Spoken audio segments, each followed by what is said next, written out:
La mayoría de las personas en Washington llegan con un plan, una escuela, una red de contactos, un apellido que abre las puertas correctas, una credencial que le dice a la sala, antes de que abras la boca, que perteneces a ella. Washington siempre ha clasificado a sus llegados por lo que traían consigo, y lo que traían consigo era casi siempre el producto de dónde venían. Dana Perino venía de un rancho ganadero en Colorado, sin red de contactos, sin apellido con peso en la política, sin título de Georgetown, sin padre senador, ni tío lobista, ni alguien dentro de Washington que conociera su nombre antes de que ella entrara por la puerta. Lo que tenía era una cualidad que Washington no sabe cómo clasificar de antemano, y que solo reconoce a posteriori, cuando los resultados ya están. La cualidad de alguien que puede mantenerse en la sala más adversarial en el momento políticamente más turbulento y comunicar con una serenidad tan completa que la sala, que se estaba preparando para despedazarla, se encuentra en cambio prestando atención. Se convirtió en secretaria de prensa de la Casa Blanca. La segunda mujer en ocupar ese cargo en la historia americana. Se paró en ese podio cada día durante más de un año, en el capítulo final más difícil de una de las presidencias más controvertidas de la era moderna, y respondió cada pregunta. Y detrás de cada día en ese podio, detrás de la compostura y la preparación y la confianza ganada de un cuerpo de prensa que no estaba inclinado a darla libremente, había una vida privada que pagaba un precio que la cámara de la sala de prensa nunca estuvo diseñada para capturar. ¿Alguna vez fuiste la persona más confiable en la sala? La que todos buscaban cuando la situación requería a alguien firme, mientras cargabas silenciosamente algo en tu vida privada que la firmeza estaba específicamente diseñada para no mostrar? Esa es la pregunta debajo de la historia de Dana Perino. Y es la pregunta que ella ha estado respondiendo, con creciente franqueza, en los años desde que las cámaras ya no apuntan a un podio. Es la primavera de 2008. La sala de prensa James S. Brady. El último año de la presidencia de George W. Bush. Las preguntas que se hacen en esta sala no son gentiles, no son corteses. Han sido calibradas por un cuerpo de prensa que ha pasado 7 años viendo a una administración gestionar información sobre una guerra que ahora está en su 5º año. Una guerra contra la que el público americano se ha vuelto. Una guerra que cada periodista en esta sala entiende que está específicamente ahí para responsabilizar. Dana Perino camina hacia el podio. Tiene 35 años. Lleva 6 meses en el trabajo al que ha estado trabajando durante 15 años. Ha estado despierta desde antes del amanecer. Su marido, Peter, está en su casa al otro lado de la ciudad, gestionando su propia vida en la acomodación que requiere el trabajo de ella. Las preguntas ya esperan. El cuerpo de prensa ya tiene lo que necesita para hacer esto difícil. Se acerca al micrófono. Responde cada pregunta. No se inmuta.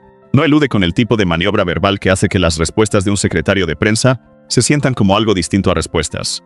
Comunica lo que sabe, reconoce lo que no sabe, y mantiene, a lo largo de todo el procedimiento, una calidad de presencia ante la cual la sala, que llegó preparada para ser adversarial, se encuentra respondiendo con algo que no es exactamente calidez, pero que está cerca de ella.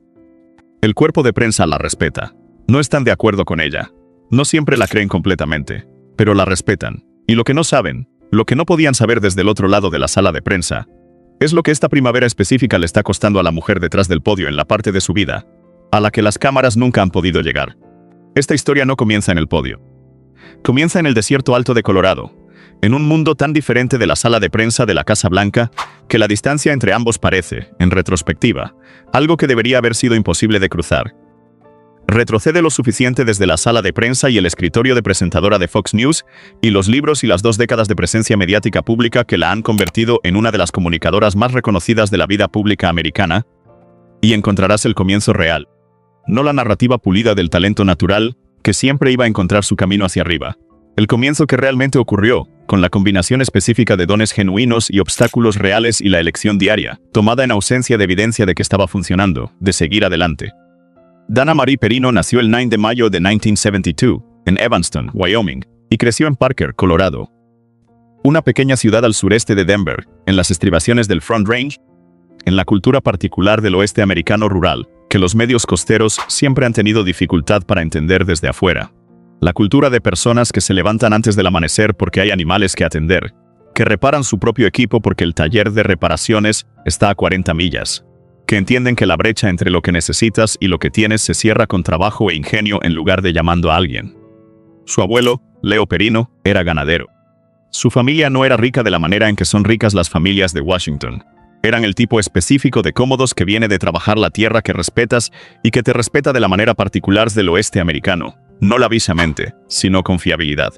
Nadie en su familia inmediata había trabajado jamás en Washington. Nadie la había preparado para Washington. específicamente. Lo que le habían dado era algo más duradero que la preparación, un conjunto de valores sobre el trabajo y la franqueza y la relación entre el esfuerzo y el resultado que resultaría ser, en una ciudad construida sobre lo opuesto de los tres, algo parecido a una ventaja competitiva. Descubrió la comunicación pronto y la amó con una pasión específica, no el periodismo, no la política, sino el acto en sí mismo. La manera en que algo complicado podía hacerse claro.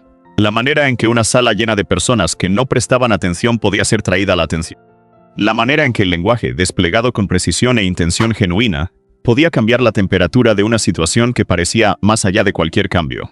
Asistió a Colorado State University, pueblo, no a Georgetown, no a la Escuela de Servicio Exterior, no a ninguna de las instituciones que Washington usa como mecanismo de clasificación para las personas que pretende tomar en serio. Estudió comunicación de masas, trabajó duro, se graduó y llegó a Washington con un currículum que era, según los estándares de las salas que pretendía ingresar, genuinamente poco notable. Consiguió un trabajo como asistente de personal en la oficina del congresista Scott McInnis de Colorado. Contestó teléfonos, clasificó el correo, atendió al tipo de trabajo que las grandes instituciones requieren para funcionar y que asignan a las personas que aún no han demostrado que merecen algo más significativo. Prestó atención a todo. No estaba esperando ser notada. Estaba desarrollando la competencia que eventualmente la haría imposible de ignorar. Hay una cualidad específica que las personas de origen obrero traen a los puestos de nivel inicial. La cualidad de alguien que entiende que la brecha entre donde está y donde pretende llegar va a cerrarse mediante la competencia más que mediante las conexiones, y que trabaja en consecuencia. Trabajó en consecuencia. ¿Alguna vez empezaste en un lugar tan por debajo de a dónde ibas que la brecha entre los dos parecía casi cómica? Y descubriste que la brecha misma era la educación, que el punto de partida te enseñó cosas que el destino nunca podría haberte enseñado? Esa es la textura de los primeros años de Dana Perino en Washington. No la llegada triunfante de alguien cuyo camino fue despejado de antemano. La competencia lenta, específica y acumulativa de alguien que estaba construyendo algo en ausencia de cualquier garantía de que iba a funcionar.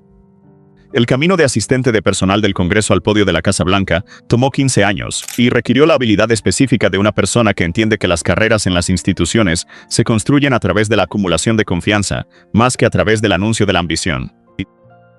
Avanzó por los puestos del Congreso con una consistencia que produjo, año a año, una reputación que no había buscado gestionar pero que se acumuló a su alrededor de todos modos. La reputación de alguien que hacía el trabajo, conocía el material, comunicaba con claridad y podía ser confiada con más responsabilidad de la que actualmente tenía. Esta reputación es la moneda más valiosa en Washington y la más difícil de fabricar, porque se produce no por la autopromoción, sino por la calidad diaria específica del trabajo en sí mismo. En una ciudad donde la gente es muy buena actuando la competencia, ella simplemente era competente. La diferencia es legible para las personas que han visto suficiente de ambas como para saber cuál están mirando. Fue al Departamento de Justicia durante el primer mandato de Bush, trabajando en la Oficina de Asuntos Públicos, un puesto que requería un tipo diferente de comunicación que Capitol Hill, más institucional, más cuidadosa con el lenguaje específico de la ley y el proceso y la obligación particular de un departamento cuya autoridad depende en parte de la confianza pública. Era buena en ello. Entendía la obligación. La bondad fue notada por las personas cuyo trabajo era notarla. Se trasladó al Consejo de Calidad Ambiental de la Casa Blanca. Se convirtió en secretaria de prensa adjunta. Observó a Tony Snow mantener la sala de prensa con la facilidad de un presentador que se había estado preparando para el papel toda su vida profesional. Snow era cálido y rápido y cómodo, bajo presión de la manera específica de alguien que había pasado 20 años frente a las cámaras y que entendía que la relación entre un comunicador y su audiencia, incluso una audiencia hostil, incluso un cuerpo de prensa cuyo trabajo era explícitamente adversarial, era siempre fundamentalmente humana. Aprendió observando a Snow la mecánica de lo que el puesto requería en su mejor versión. También observó lo que el puesto costaba. Snow gestionaba un cáncer de colon durante su mandato, un hecho que era conocido y que él manejó con una gracia y una apertura que Dana Perino ha citado más de una vez como modelo de cómo llevar una realidad privada difícil dentro de un papel muy público. Cuando Snow se retiró en 2007, la sucesión no era obvia. Dana Perino no era la figura más reconocida públicamente en la operación de comunicaciones de la Casa Blanca. Era la más confiable. Fue nombrada secretaria de prensa de la Casa Blanca. Tenía 35 años. Era la segunda mujer en la historia americana en ocupar el cargo. La primera fue Dee Dee Myers bajo el presidente Clinton, una década y media antes. La distancia entre esas dos mujeres, en términos del contexto político y la naturaleza específica de las presiones que el cargo requería en cada era considerable. Lo que compartían era el desafío específico de ser una mujer en un papel definido por hombres, en una sala llena de reporteros cuyo trabajo era encontrar la debilidad en lo que ofrecieran. Se paró en el podio. Respondió cada pregunta. La confianza que había estado construyendo durante 15 años en los incrementos diarios más pequeños posibles era visible, desde ese podio, para todos en la sala. Existe una versión de la historia pública de Dana Perino que es precisa y completa y no deja casi nada fuera del registro profesional. La trayectoria profesional, el mandato en la Casa Blanca, el éxito en Fox News, los libros, la marca pública de la comunicadora conservadora compuesta de principios e informada por la fe que se ganó el respeto de personas que no estaban de acuerdo con su política siendo, visible y consistentemente, alguien que decía la verdad tal como la entendía. Esa versión es real.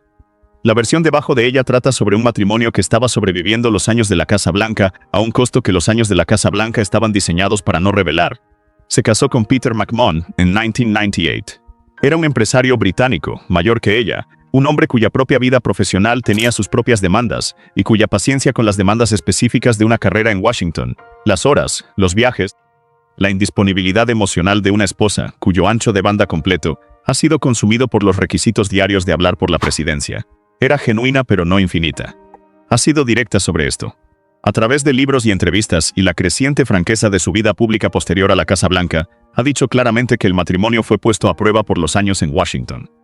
Que Peter dio más de lo que tenía, más de lo que era razonable pedir, más de lo que la mayoría de las personas habrían dado en la misma situación. Que era consciente de lo que le estaba pidiendo absorber. Que no siempre tenía la capacidad de darle lo que él necesitaba a cambio porque genuinamente no quedaba nada al final de los días que la Casa Blanca le exigía. También ha hablado, con una franqueza que su papel público no le exige, sobre el dolor específico de no tener hijos. No tuvo hijos. Los años de Washington consumieron los años que la decisión requería.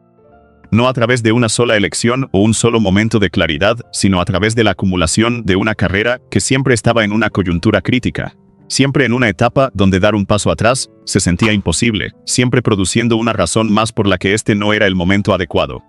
Para cuando llegó el momento adecuado, ya había pasado. Ha hablado sobre esto en sus libros y en entrevistas con la honestidad específica de alguien que ha decidido que la verdad personal sirve mejor al público que la versión gestionada de ella. Ha dicho que fue doloroso.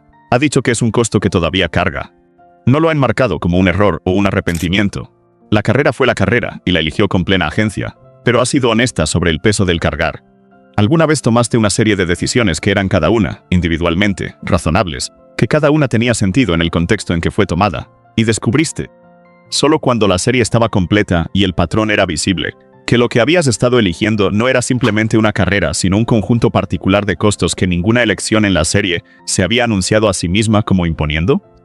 Esa es la arquitectura oculta de la historia privada de Dana Perino. No una tragedia, no una historia de advertencia. La contabilidad específica y honesta de una persona que eligió su trabajo con plena agencia y que ve con claridad lo que el elegir costó. La mayor crisis profesional en la carrera de Dana Perino no fue en el podio. Fue en el momento en que el podio ya no estaba. Cuando la administración Bush terminó en enero de 2009, tenía 36 años y estaba, según cualquier evaluación honesta, agotada de la manera específica de las personas que han estado actuando al límite de su capacidad durante años sin un tiempo de recuperación adecuado. No rota, no fallando. Agotada, la condición más silenciosa y más fundamental de alguien cuyas reservas han sido drenadas más allá del punto donde el descanso solo puede restaurarlas. Se trasladó a Fox News como colaboradora. Encontró, en la transición, algo que no esperaba encontrar. El alivio específico de que se le permitiera ser ella misma. No la que habló por la administración. No la que existía para traducir entre el poder y el público. La que había crecido en Parker, Colorado, que se preocupaba por las cosas de las que se preocupaba, que tenía opiniones y una voz y una manera de ver el mundo que era suya en lugar de la institución. Se convirtió en copresentadora de The Five. Se convirtió en presentadora de America's Newsroom. Escribió And the Good News Is, que fue una memoria de los años de la Casa Blanca contada en una voz que era más cálida y más personal y más completamente ella misma de lo que la sala de prensa jamás había permitido. Escribió Let Me Tell You About Jasper, sobre el Vizsla que se había convertido, en ausencia de hijos, en una de las principales fuentes de alegría diaria sin complicaciones en su vida. Un libro que el establishment literario podría haber encontrado superficial, pero que sus lectores entendieron como un acto de honestidad sobre cómo se ven el amor y la compañía para una persona cuya vida profesional ha dejado poco espacio para las formas convencionales de ambos. Encontró, en los años después de la Casa Blanca, la voz que la Casa Blanca le había requerido mantener en reserva. Y la voz resultó ser, cuando finalmente tuvo el espacio para ser escuchada, una de las voces más genuinamente convincentes en los medios públicos americanos. La ironía central de la carrera de Dana Perino es precisa y vale la pena nombrarla directamente. Pasó 15 años aprendiendo a comunicar en nombre de otras personas, desarrollando, en servicio de administraciones e instituciones y presidentes, una de las presencias de comunicación pública más fiables y confiables en Washington, y encontró su yo profesional más auténtico solo en los años en que finalmente hablaba completamente en su propio nombre. La voz servidora se convirtió en la voz genuina. El instrumento construido para los propósitos de otras personas resultó ser más completamente suyo cuando se le dieron sus propios propósitos. En 2026, Dana Perino tiene 53 años. Es copresentadora de America's Newsroom en Fox News, un papel que le ha dado plataforma y audiencia y la estabilidad específica de una identidad profesional que le pertenece completamente a ella en lugar de a la institución que está sirviendo. Organiza un club de libros que refleja su amor genuino por la lectura más que una obligación de marca. Sigue escribiendo. Es, por la evidencia observable de su vida profesional en 2026, una figura que ha encontrado el capítulo de su carrera en que el trabajo y el yo están en alineación genuina, en que lo que se le pide hacer públicamente corresponde a quien realmente es en privado. Ella y Peter McMahon siguen casados. 28 años, a partir de 2026. El matrimonio que los años de la Casa Blanca pusieron a prueba no solo ha sobrevivido, sino que ha llegado al tipo de calidad asentada, mutua y genuinamente funcional que los matrimonios largos a veces alcanzan en el otro lado de los pasajes más difíciles. La calidad de dos personas que han pasado juntas por el fuego y que conocen los límites del otro, y que han elegido, a pesar de ese conocimiento, permanecer. Peter no es una figura pública. Nunca ha buscado serlo. Es la base privada de una vida muy pública, y la base es real y ganada. Habla de su fe con la franqueza específica de alguien que entiende que la fe no es una marca sino una práctica. La fe católica que describe se profundizó durante los años de la Casa Blanca, no a pesar de la dificultad de esos años sino a causa de ella, de la manera en que la fe genuina tiende a profundizarse cuando las circunstancias no proporcionan ninguna otra fuente adecuada de firmeza. Habla de sus perros, el Vizsla llamado Jasper que se convirtió en el tema de su tercer libro, y que ha sido honesta sobre esto. La fuente de una alegría diaria sin complicaciones que le estaba disponible de una manera en que otras formas de alegría diaria sin complicaciones no lo estaban durante los años profesionales más exigentes. Escribió un libro sobre Jasper. El libro no es frívolo. Es un relato honesto de cómo se ven el amor y la compañía para una persona cuya vida profesional no dejó espacio para las formas convencionales de ambos. Es, a los 53 años, más completamente ella misma de lo que jamás ha sido públicamente. La compostura sigue ahí. Lo que ha cambiado es que ya no es un requisito profesional. Es simplemente quien es, la cualidad que trajo consigo desde Parker, Colorado, que siempre fue suya y que 15 años de servicio en Washington ni crearon ni disminuyeron. Hay algo silenciosamente poderoso en esa imagen, la mujer del rancho ganadero, que llegó a Washington sin nada de lo que Washington sabía clasificar, que se ganó el camino hasta el cargo de comunicaciones más visible del gobierno americano, que pagó un precio privado que ha nombrado honestamente, y que encontró, al otro lado del pago, una versión de sí misma que era más completamente suya que cualquier cosa que la carrera le hubiera requerido ser anteriormente. La historia de Dana Perino no es una historia sobre la política. No es una historia sobre la administración Bush ni Fox News ni los compromisos ideológicos específicos que definen su posicionamiento público en el panorama político americano. Es una historia sobre lo que cuesta ser la persona que comunica bajo presión en nombre de algo más grande que tú misma. Durante años, de manera consistente, con el peso total de tu credibilidad profesional en juego cada día. Sobre lo que ese servicio le toma a la vida privada. Sobre las elecciones que se acumulan en patrones que solo puedes ver desde suficientemente lejos. Sobre lo que se descubre cuando el trabajo de traducción termina y finalmente estás hablando en tu propio idioma.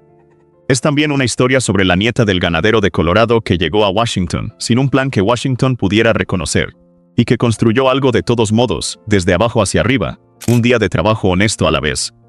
Raramente celebramos ese tipo de construcción. Celebramos la llegada, el podio de la Casa Blanca, el escritorio de presentadora de televisión, el libro bestseller. No siempre reconocemos lo que requirió la construcción. Los 15 años de acumulación poco glamorosa. El sacrificio diario de la vida privada a la obligación pública. Las elecciones tomadas en ausencia de garantías. Las pérdidas cargadas en silencio y nombradas honestamente solo mucho después, cuando el cargar se había vuelto lo suficientemente sostenible como para hablar de ello. Deberíamos celebrar la construcción. No porque haga mejor televisión, porque es la parte que es realmente instructiva, la parte que responde la pregunta que la llegada nunca responde. ¿Cómo pasa una persona de donde empezó a donde terminó, cuando la distancia entre los dos debería haber sido imposible de cruzar? En el caso de Dana Perino, la respuesta es Un día de trabajo honesto a la vez. Una conversación respondida con verdad. Una sala mantenida con más compostura de la que la sala esperaba. Un pequeño incremento de confianza añadido a una cuenta que tardaría 15 años en ser lo suficientemente grande como para importar. Eso no es glamoroso. Tampoco es replicable por ningún otro método. Deja eso en los comentarios.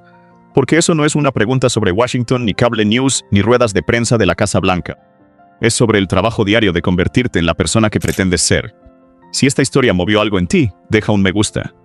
Un segundo. Significa que esta historia llega a alguien que está haciendo la construcción silenciosa ahora mismo y necesita saber que vale la pena. Suscríbete. Vienen más historias como esta. Vidas que construyeron algo real desde abajo hacia arriba, en ausencia de garantías. Y dime en los comentarios, ¿qué es lo único de la historia de Dana Perino que llevas contigo? Porque la comunicación más importante que jamás dio no fue en el podio de la Casa Blanca. Fue en el libro que escribió después.